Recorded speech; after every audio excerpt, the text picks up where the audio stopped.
తూర్పు దేశపు కొంగ కథ.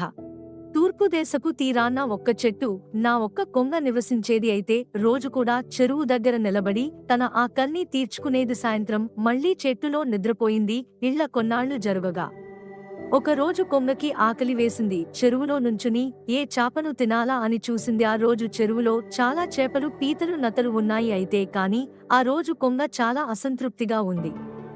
చూసిన ప్రతి చేపకి కొంగ ఏదో వంక పెట్టుకుంది. పక్కనుంచి ఒక చేప వెళ్తుంటే ఈ చేప మరీ చిన్నగా ఉంది అనుకుని వదిలేసింది. ఏదైనా మంచి పెద్ద చేప పడదాము అనుకుంది. అలాగే ఈ చేప మరీ సన్నంగా ఉంది. ఈ చేపకి చారలున్నాయి. ఈ చేపకు అస్సలు చారలు లేవు. ఇది చిన్నగా ఉంది. ఇది లావుగా ఉంది. ఇలా అనుకుంటూ వంకలు పెట్టుకుంటూ ఏ చాపని పట్టలేదు. అన్నిటినీ వదిలేసింది. ఏదైనా మంచి చేప కోసం ఎదురు చూస్తూ కొంగ జపం చేస్తూ కూర్చుంది. ఇలా కొంత సమయం అయినా కూడా కొంగ ఆలోచనలో ఉంది. మధ్యాహ్నం అయ్యే కొద్దీ ఎండ ఎక్కువైంది. ఒడ్డు దగ్గర తక్కువ లోతు నీళ్లలో ఈదుతున్న చేపలన్నీ చెరువు మధ్యలో ఉన్న లోతు నీళ్లలోకి వెళ్లిపోయాయి.